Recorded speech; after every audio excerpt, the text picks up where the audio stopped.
New Rules of War, Victory in the Age of Durable Disorder, Scene Mcfate, second chapter,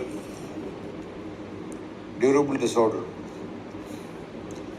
Now, firstly, I take exception to the statement in this chapter. Scene Mcfate states the phrases peaceful resolution and political solution have become punchlines. Studies reveal that 50% of peace agreements fail in 5 years and that wars no longer end unless one side is obliterated, like the Tamil Tigers in Sri Lanka and Chechens in Grozny. Unquote. Now, it's a far-fetched claim. Firstly, all along history, peace agreements have failed, maybe lesser than 5 years or maybe more, but it's a sweeping statement that he makes.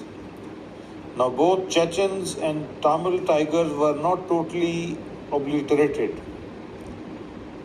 Yes, they were defeated, and both Chechen and Tamil insurgencies were very peculiar and unique insurgencies. How Mcfate can claim that both Chechens and Tamil Tigers were totally obliterated?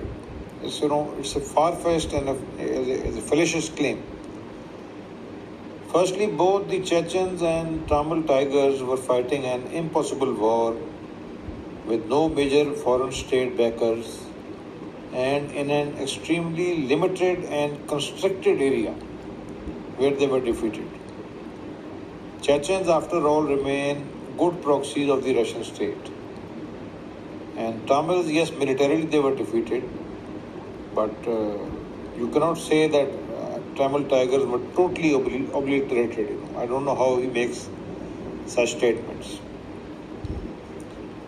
Another statement he makes in this chapter, quote, ancient rifts such as that between Sunni and Shia Muslims reopen and destabilize entire regions. UN peacekeeping fails, mostly because there is no peace to keep, nothing seems to work, high-stake negotiations, superpower interventions, track to diplomacy, strategic non-violence, nation building or winning hearts and minds, everything fails. Conflicts breed like tribbles, and the international community is proven powerless to stop them. It is again a fallacious and highly misleading statement. Well, superpowers and states want these conflicts to continue. After all, Scene Mcfate forgets 1956 war when President Eisenhower ordered Israel to go back, and they went back. Britain had to go back. There was a leader with a resolve. He was not a hostage or stooge of corporations. Now, Sunni and Shia rift, about which Mcfate talks here, was never closed, He says Sunni and Shia Muslim rift has reopened. This is absolute nonsense. Traditionally and historically, Sunni and Shia rift never closed. Right from the early history of Islam, it has always been there. Yes, there have been phases of, low intensity and high intensity. As a matter of fact, Shia and Sunni rift was intensified again because of the so-called great powers manipulation. After all, why on earth did Iranian Revolution ever broke out? Mcfate discusses this nowhere. Iranian Revolution in 1979 broke out because of US stupidities and United States overkill in removing Mossaddegh's regime in 1953. But Mcfate discusses this nowhere. He makes a very roundabout and a sweeping statement. that Shia and Sunni Muslims conflict has reopened. I don't know how he jumps to such conclusions. As a matter of fact, Shia and Sunni conflict was pre-programmed once Britain and America backed and strengthened Saudi Arabia starting from the 1930s, and present Shia Sunni intense rivalry, about which Mcfates talks about, has a direct link and is a result of the US overkill in Iraq in removing the greatest barrier to Iranian chauvinism in this region, Saddam Hussein. Thinkers like Ed Lutwak have theorized that this is a deliberate US strategy to create a 100-year-long Shia-Sunni war, destabilize the Middle East, and dominate the Middle East states by the USA. Now, international community is powerless to stop them. So states Mcfates, again, totally wrong, incorrect statement. Like Kashmir conflict in 1947 between India and Pakistan started because of Britain's mishandling and manipulation of partition of India. Pakistan was possibly created as a British revenge inflicted on All India Congress for opposing British war effort in Second World War. Most of the Middle East conflicts were created because of peace treaties of 1919, very aptly described by some thinkers as the peace to end all peace. But Mcfates has nothing to say about that. Britain and France were in the lead in destroying and planting total chaos in the Middle East, starting from the peace treaties of 1919-21.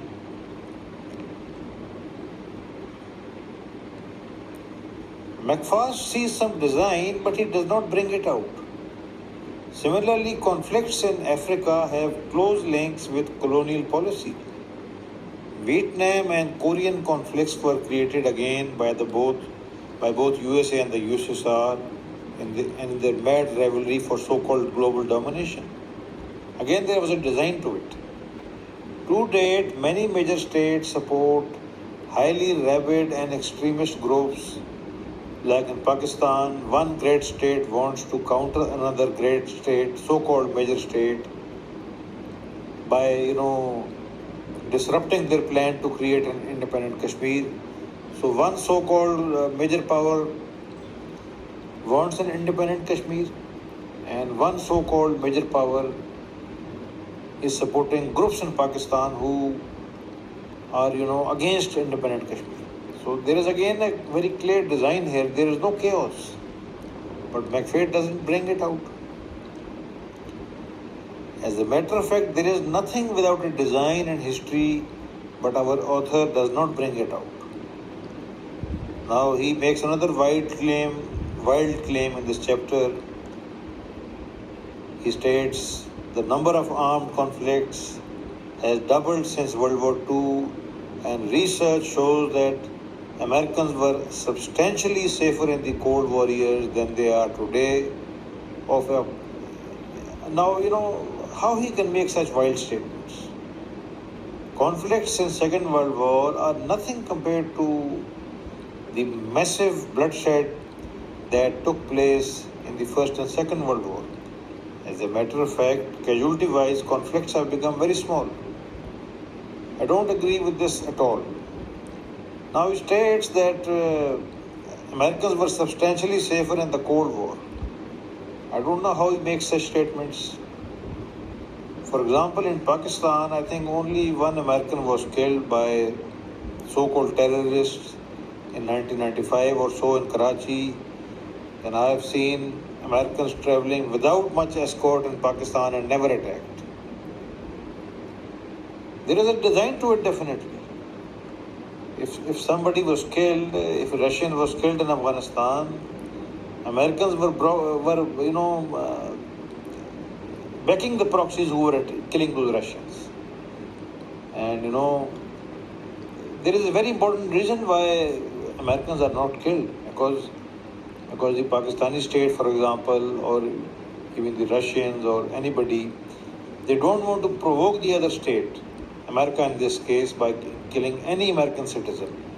As a matter of fact, American citizens have not been attacked worldwide. And maybe some our journalists were captured or beheaded, but they were, very few cases like that. The author gives no references or figures to support his assertions. Now he states this growing entropy signifies the emergence of a new global system that I call durable disorder, which contains rather than solves problems. This condition will define the coming age. Now, if you study history, there has always been durable disorder in some way, but has been countered by various actions of powers and states. Now he continues, quote, the world will not collapse into anarchy. However, the rules-based order we know will crumble and be replaced by something more organic and wild, unquote. Now, lack of study of history. You see, an order without rules was planted in Europe in the Second World War by a man called Churchill, who was creating or instigating all kinds of sabotage and assassinations in Europe in the Second World War. And there have been many instances like this throughout history. But Mcfates, somehow does not see that. All he sees is what is going on. The world has always seen anarchy and, lapses between order and disorder, variations between order and disorder, but it does not bring this out anywhere. Now he states, disorder has taken over the Middle East and Africa, significant portions of Asia and Latin America, and is creeping into Europe. Soon it may be North America. Rather alarmist. Firstly, disorder took over Middle East and Africa because of superpower plans and rivalry. There was nothing random at it. Major disorders in Asia and Latin America took place because of superpower rivalry. But Mcfates brings this out nowhere. Now, some countries in Europe may be affected, like Denmark, because of massive immigration and negative population growth, but I don't see this happening in North America or most of Europe. Now, if Europe is allowing immigrants who create some problems, it has issues like negative growth, but immigrants are never allowed to go beyond sweepers or gutter cleaners. My friend, a pilot married to a Danish lady, applied to many European airlines for a pilot job, but was unanimously rejected. So Europeans have, very definite rules regarding immigrants. Our author discusses no such things. Now he states, quote, in the coming decades, we will see the wars without states, and countries will become prizes to be won by more powerful global actors. Many nation states will exist in name only, as some practically do.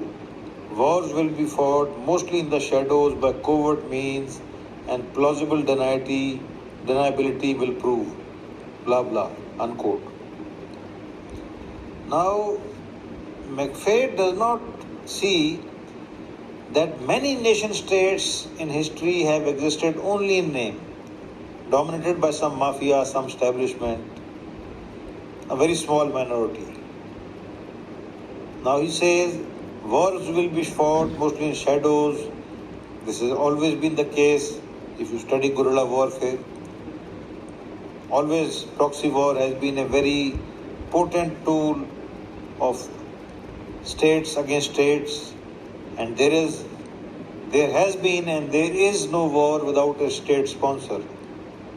State actor is a very apologetic and as a false term used by journalists and media as well as states. As a matter of fact, all insurgencies in history have been supported by some state. Global actors are states. or to be more precise, establishments who have always controlled states. Wars are being fought in shadows since 1945 because nukes have made conventional wars impossible. Now, Mcfates states if there are traditional battles, they will not prove decisive. Winning will change and victory will be achieved not on the battlefield but elsewhere. Conflicts will not start and stop but will grind on in forever wars. Terms like memory, terms like war and peace will come to mean nothing. The laws of war will fade from memory, as will the United Nations, which will prove useless in the face of conflict. If it persists, it will only as a letterhead stationary. Now, United Nations has always been like that, but it suits the great powers. It's a debating club, and you name one place where UN has been effective. Where was the UN in the Korean War? It was a bogey. You study the Afghan War. Where was the UN? Study the Iraq War, Afghan War. Number two, where has been the UN? It has been always a figurehead and a rubber stamp. Now there has been no traditional battle since 1945 between so-called major powers because of the nuclear weapons. But wars are fought by proxies and have no outcome except the occupying power leaving and the characters that remain in the occupied state proclaiming a hollow victory. This has been the case, but in reality there is no victory on both sides, wars without winners.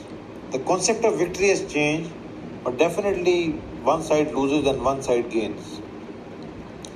Now, our author states, mercenaries will return not slinging AK-47s, but flying drone gunships and auctioning special operation forces teams to the highest bidder.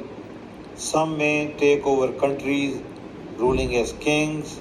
Privatizing war changes warfare in the profound ways, a fact incomprehensible to traditional strategists. It also warps international relations. When the super rich can rent militaries, they become a new kind of superpower, one capable of challenging states and their rules-based order. Big oil companies have private armies as well random billionaires. In fact, this is already happening. Drug lord possesses private forces and take over countries, turning them into zombie-like narco states. I don't know from where he brings these things. If he had studied history carefully, he would have known that private companies were always calling shots. A company called English East India Company gave the British government so much money that they were granted tea monopoly and monopoly of selling opium by the British state in North America as well as in India, and this actually led to opium wars and the Indian rebellion of 1857 as well as the so-called US War of Independence. Now, Mcfate perhaps does not know that in 1840s and 50s, English East India Company, a private company, had an army of over 200,000 men, whereas the conventional British army was much smaller. Mcfate perhaps does not know that the British government were raising British infantry regiments, especially for the wars of English East India Company in places like India. What Mcfate says in this brilliant chapter called Durable Disorder has always been happening in history. As a matter of fact, Britain was backing the greatest narco state, the greatest narco mafia in the world, known as English East India Company, who were selling opium to China with impunity. Mcfate perhaps does not know that one of the biggest British sources of income in India till 1947 was tax on opium. This has always been the case, what Mcfate has said in this chapter and which I quoted just now. But what Mcfate says is far-fetched, and I don't see this happening. Drones in FPAC, for example, have targeted only Mickey Mouse non-state actors and players like petty goat grazers, snuff sellers, cobblers, and this happened because USA did not have the strategic resolution to target top state proxies like the Afghan Taliban, who were the Pakistani state proxies and based in Pakistan. The US state simply did not have the strategic resolution to target them. So they were killing nobodies in Pakistan's two small districts known as North and South Waziristan Agency and saying that we are dealing with the bad guys. Actually, the US drones were targeting puny non-state groups like Pakistan's Tehreek-e-Taliban Pakistan and satisfying the naive US taxpayer. There are no drug lords.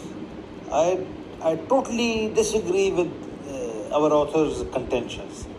As a matter of fact, drug trade has been and presently is increasingly dominated by states like USA, even Pakistan, even Iran, I would say.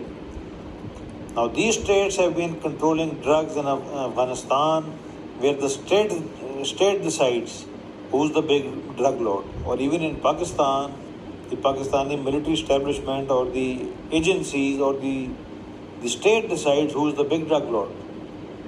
My regimental officer who served in Pakistan's anti-narcotic force thus lamented that Pakistani state was against the initial US-sponsored anti-narcotic force because it had fallen into disfavor. This is the factual position. Now our author states the most effective weapons will not fire bullets and non-kinetic elements like information, refugees, ideologies and time will be weaponized. Big militaries and super technology will prove inept. Nuclear weapons will be seen as big bombs and limited nuclear war will become acceptable to some. Why do we assume the nuclear taboo will last forever? Again, far-fetched and questionable statements. I don't know how he makes them. Others are already fighting, he says, in this new environment and winning. Russia, China, Iran, terrorist organizations, and drug cartels exploit durable disorder for victory, hastened by the West's strategic atrophy. These foes have significantly fewer resources than the West, but are more effective in warfare. Again, questionable statements he makes. He forgets that heroin was invented as a drug by a European company called Bayer. He forgets that heroin was brought to South Asia by the US CIA and again to FPAC by CIA, but Mcfates only blames Russia, China, Iran, etc. Playing to the guilty. A rather bad way of writing a book. Now he states, we are dangerously unprepared because war has moved on, yet the United States and other Western powers have not. They assume the future will look like the past and that traditional strategies will work in the decades to come. Should this foolishness continue, we will eventually be tested and we will fail. However, this can be averted if we act now before the crisis, unquote. Now, he does not analyze or question how Helmand, right under US nose, became the greatest drug production area in the world and why US Army was totally against attacking drug mafia. He totally forgets the fact that the United States removed Afghanistan's Interior Minister Jalali when he wanted to attack the drug mafia. This was back in 2005 or so. Because, the USA by design was backing the drug mafia and there was a huge secret program in Helmand. Why Mcfates does not analyze or why he did not research why all the morphia-based laboratories were within 10 to 20 kilometer radius of US camps, military camps in Helmand. There was definitely a collusion. He does not analyze why 75% of morphia paste was leaving USA not by any land route but by aircrafts, by aerial means. And there was no anti-drug policy which the US administration was following. As a matter of fact, the Americans were totally against defoliation of the drug mafia, drug growing areas in Hill Mandela. He totally forgets that and gives us a one-sided analysis and makes, grim predictions. Now he says the new rules of war will make the conventional warrior's head explode. But that's expected. They work because they embrace the essence of war for what it is, not as some wish it to be. Only by following these rules can we prevail in an age of durable disorder. If we do not, terrorists, rogue states, and others who do not fight conventionally will inherit the world. Now, states have always been rogues, but I don't know how Mcfates makes such conclusions. Warfare. If Mcfates had properly studied Clausewitz always said that there was no theory in war, and what will happen in war will always go against theory. So if Mcfates had studied Clausewitz carefully, he would have realized that wars have always made the warrior's head explode. Not now, always, throughout history. There was always a rogue called Genghis Khan or Temujin who began as a small tribal warlord and he took whole state.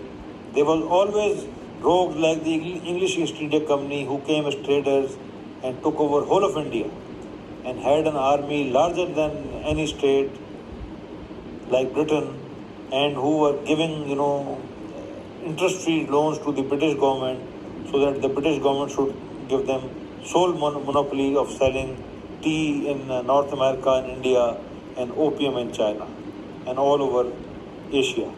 So what Mcfates, warns us and laments about has always happened in history. Durable disorder, second chapter of Mcfates' book, was a rather disappointing reading, but we will continue and let's hope that we find something more sensible in the succeeding chapters. Thank you.